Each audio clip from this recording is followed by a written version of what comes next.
Welcome to the market money magnet guys. आज यहाँ इस वीडियो में हम बात करने वाले हैं एक पेनी स्टॉक के बारे में जिसका स्टॉक प्राइस सिर्फ 18 रुपये के आसपास देखने को मिल रहा है, लेकिन 1000% के आसपास के रिटर्न्स यानी 10x के रिटर्न्स ये लास्ट 5 ईयर्स में बनाकर दे चुका है।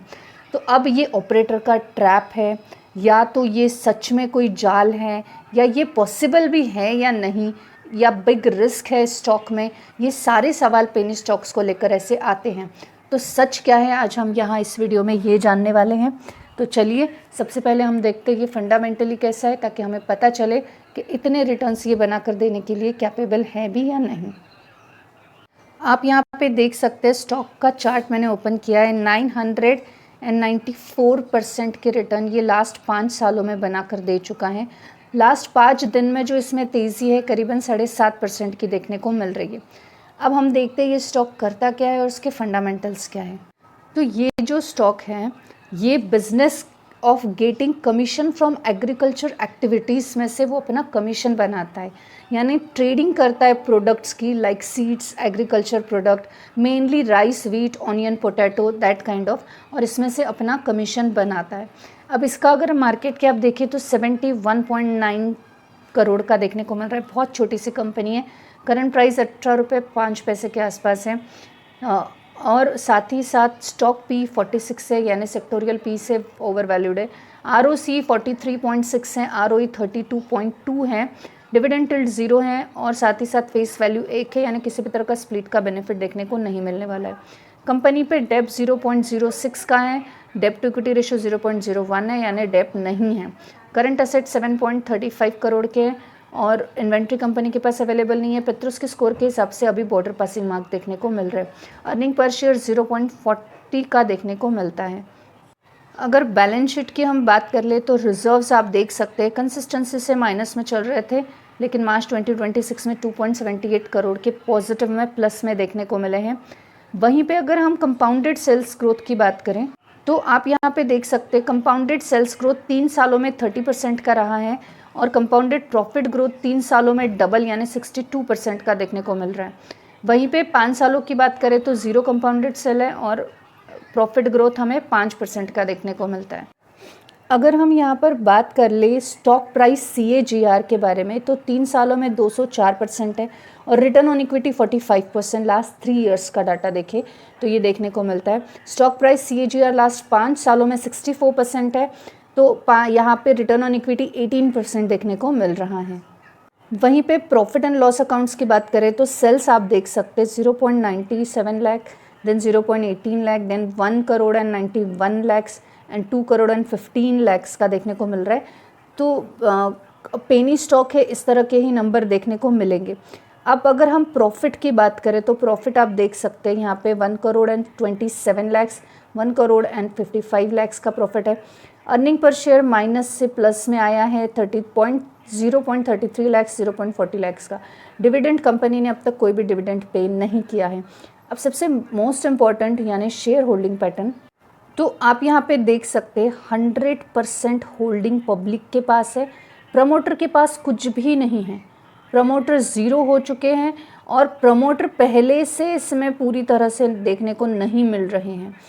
अब सबसे जो यहाँ पे बड़ा रेड फ्लैग है ये शेयर होल्डिंग पैटर्न में ही हमें देखने को मिल रहा है, क्योंकि प्रमोटर का होल्डिंग 0 है, पब्लिक का होल्डिंग 100% है, FIS GIS नहीं है। अर्लियर प्रमोटर करीबन 60+ स्टेक में थे, और अभी फुल्ली एग्जिट देखने को मिल रहा है। इसका मतलब no ownership by management, no institutional trust, यानी हाई ऑपरेटर एक्टिविटीज़ यहाँ पे देखने को मिल सकती हैं।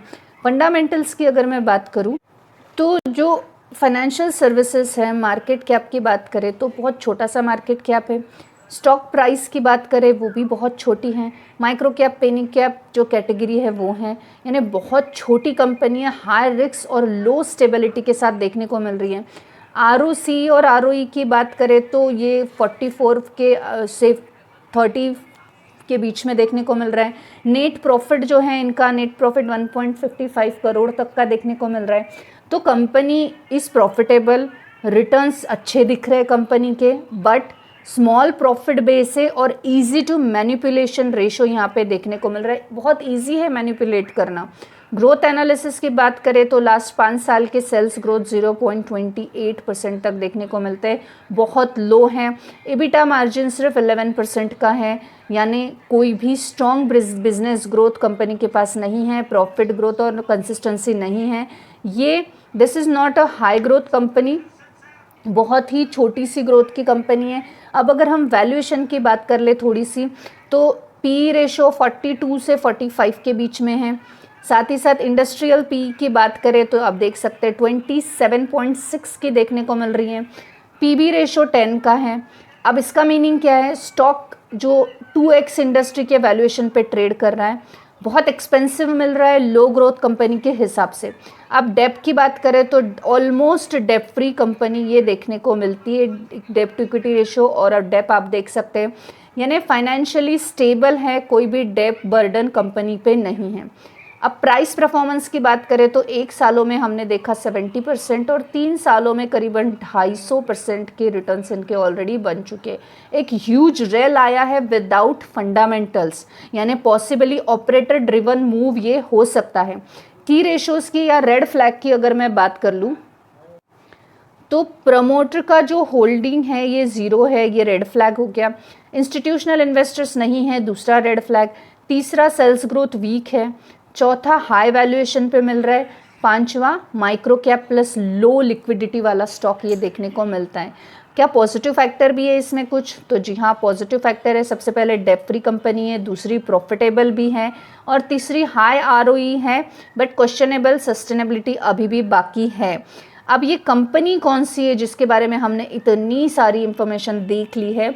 ये कंपनी है ब्रिज सिक्योरिटी लिमिटेड। अब ब्रिज सिक्योरिटी लिमिटेड की अगर हम बात करें तो fundamentally weak plus governance risk है और हाई रिस्क स्टॉक है, यानी ये सूटेबल किसके लिए हो सकता है? एक तो लॉन्ग टर्म इन्वेस्टर्स के लिए ये सूटेबल हो सकता है जो रिस्क लेना चाहते हैं सेफ पोर्टफोलियो के हिसाब से, और ओनली हाँ इनके लिए not suitable for the long term investors, और जो सेफ पोर्टफोलियो रखना चाहते हैं उनके लिए सुटेबल नहीं है, लेकिन हाई रिस्क वाले ट्रेडर्स के लिए ये सुटेबल है और शॉर्ट टर्म मोमेंटम वालों के लिए भी ये सुटेबल स्टॉक साबित हो सकता है। अब इसके अगर आप करीबन 1 साल के रिटर्न्स अगर आप देखेंगे तो आपको ये 74% दिखेंगे, किसी भी एफडी से बहुत ज़्यादा। और 5 सालों में हमने ऑलरेडी देखा 994% के रिटर्न्स हो चुके हैं, और मैक्सिमम भी आप देखेंगे तो 2000% से ज़्यादा के रिटर्न्स ये बना के दे चुका है।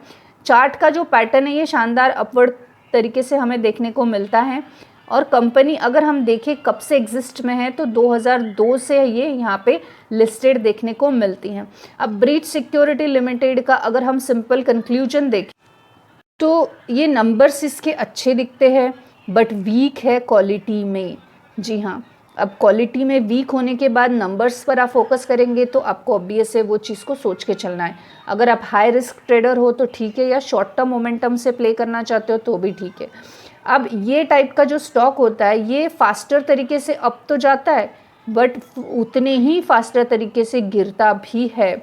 तो ऐसे स्टॉक्स में आपको इन्वेस्ट करना या कंसिडर करना है स्टॉक को, तो बहुत सोच समझ के आपको इस स्टॉक के बारे में डिसीजन लेना चाहिए। एक तो अपने फाइनेंशियल एडवाइज़र से पूछिए, या आप अगर इतने हाई रिस्क ट्रेडर है तो ही स्टॉक को कंसिडर कीजिए, क्योंकि ये स्टॉक में पॉजिटिव पॉइंट नहीं के बराबर है और निगेटिव पॉइंट सबसे ज़्यादा। प्रमोटर को, मैनेजमेंट को खुद ही अपने कंपनी पे ट्रस्ट नहीं है, तो आप और हम जैसे रिटेल इन्वेस्टर्स इसमें क्या ही कर लेंगे। This information is only for the educational purpose. I'm not giving any recommendation here, neither buy nor sell. I hope this information is informative for you. Thanks for watching.